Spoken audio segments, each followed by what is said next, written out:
Hi అండి, welcome back to happy recipes. నేను మీ స్వప్నని.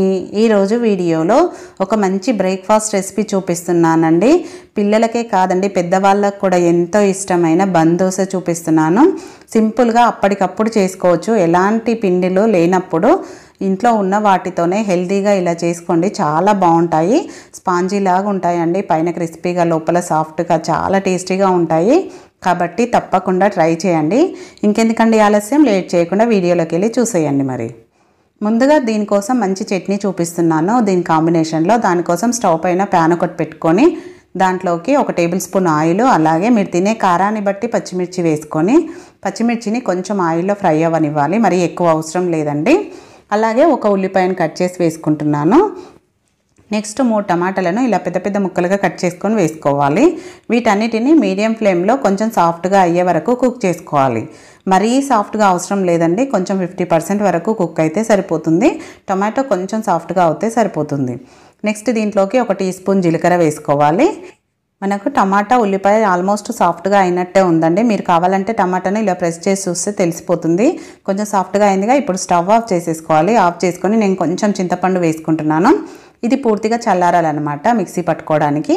ఇది చల్లారే లోపు మిగతా ప్రాసెస్ చూద్దాము. దాన్ని పక్కన పెట్టేసుకొని దానికోసం ముందుగా మిక్సర్ జార్ తీసుకొని దాంట్లోకి 1 కప్పు ఉప్మా రవ్వ వేసుకోవాలి. ఉప్మా రవ్వ అంటే సూజీ రవ్వ అంటారు కదా, దాన్ని 1 కప్పు, ఏదైనా 1 కప్పుతో ఇలా వేసుకోండి.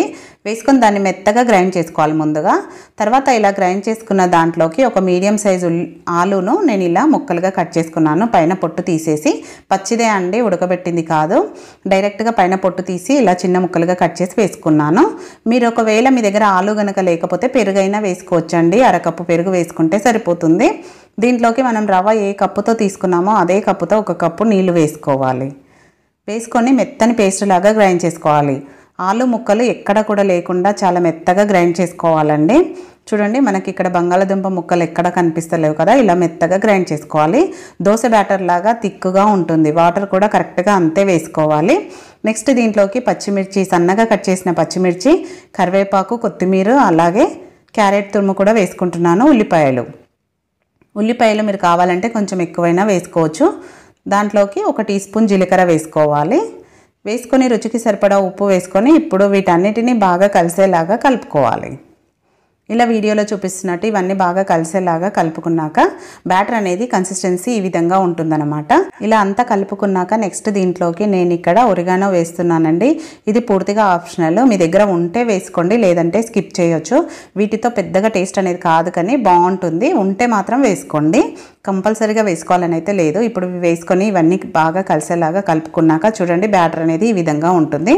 ఇప్పుడు ఇది రెడీ అయిపోయింది. మూత పెట్టేసి ఒక 10 నుంచి 15 నిమిషాల పాటు పక్కన పెట్టేసుకోవాలి. నెక్స్ట్ మనకు టమాటా కూడా పూర్తిగా చల్లారిపోయింది కదా, దీన్ని ఇప్పుడు గ్రైండ్ చేసుకోవాలి. ఇలా ఒక మిక్సర్ జార్ తీసుకొని దాంట్లోకి ఈ టమాటా మొత్తం వేసుకున్నాక నేను ఇక్కడ అల్లం వెల్లుల్లి ముక్కలు మీ దగ్గర ఉంటే వేసుకోండి. వేయలేదు కాబట్టి అల్లం వెల్లుల్లి పేస్ట్ వేసుకుంటున్నాను.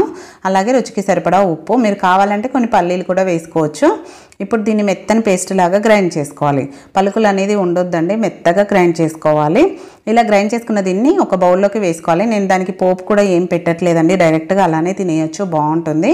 నెక్స్ట్ 15 నిమిషాల తర్వాత బ్యాటర్ చూస్తే చూడండి, కొంచెం తిక్కుగా అయింది కదా. రవ్వ వేసుకున్నాం కాబట్టి అది కొంచెం నాని తిక్కుగా అవుతుంది. నెక్స్ట్ దీంట్లోకి 1/2 టీ స్పూన్ అంతా బేకింగ్ సోడా వేసుకోవాలి. మనకు ఇది బన్ దోశ కాబట్టి సాఫ్ట్గా రావాలి కాబట్టి 1/2 టీ స్పూన్ వేసుకొని దానిపైన కొంచెం వాటర్ వేసుకొని ఇదంతా బాగా కలిసేలాగా కలుపుకోవాలి. అలా కలుపుకున్నాక రెడీ అయిపోయిందిగా. నెక్స్ట్ స్టవ్ పైన ఇలా చిన్న ప్యాన్ ఒకటి పెట్టుకొని దాంట్లోకి కొంచెం ఆయిల్ వేసుకున్నాక ఈ బ్యాటర్ని ఒక 2 గరిటెలంతా వేసుకోవాలి. ఇలా వేసుకున్నాక ఇప్పుడు దీనిపైన మూత పెట్టేసేయాలి. మూత పెట్టేసి లో ఫ్లేమ్లోనే కాల్చుకోవాలండి. చూడండి, ఇలా కాలినాక రెండో వైపుకి కూడా తిప్పుకోవాలి. మీరు కావాలంటే ఇంకొంచెం రెడ్గా కూడా కాల్చుకోవచ్చు అండి. లేదు ఇలానే ఉంటే బాగుంటుందంటే ఇలా అయినా కాల్చుకోవచ్చు. ఎలా కావాలంటే అలా కాల్చుకోవచ్చు. లో ఫ్లేమ్లోనే చేసుకోవాలి. చూడండి, మనకు బన్ దోశ రెడీ అయిపోయింది. నెక్స్ట్ కొంచెం డార్క్గా కాలుస్తున్నాను. 2 రకాలుగా కాల్చి చూపిస్తున్నానండి. మీకు ఎలా నచ్చితే అలా కాల్చుకోండి. కొంచెం ఎక్కువసేపు ఉంచితే ఈ విధంగా ఈ కలర్ వస్తుందన్నమాట. మీకు ఎలా నచ్చితే అలా కాల్చుకోండి. చూడండి, చూస్తుంటేనే నోట్లో నీళ్ళు ఊరుతున్నాయి కదా. దీని కాంబినేషన్లో ఈ చట్నీ దీనికనే కాదండి, ఇడ్లీ దోశ దేనికైనా కూడా ఈ చట్నీ కూడా బాగుంటుంది. చూస్తుంటేనే తెలిసిపోతుంది కదా ఎంత సాఫ్ట్గా ప్లఫీగా వచ్చాయో. చాలా బాగుంటాయి, డెఫినెట్గా నచ్చుతాయండి అందరికీ. కాబట్టి తప్పకుండా ట్రై చేయండి. ట్రై చేశాక మీకు ఎలా కుదిరాయి అనేది కూడా ఫీడ్బ్యాక్ పెట్టడం అస్సలు మర్చిపోకండి. వీడియో నచ్చితే లైక్ చేయండి, మీ ఫ్రెండ్స్ రిలేటివ్స్తో షేర్ చేసుకోండి. మరిన్ని ఇలాంటి టేస్టీ రెసిపీస్ కోసం మన ఛానల్ని వెంటనే సబ్స్క్రైబ్ చేసుకోండి. Thank you for watching.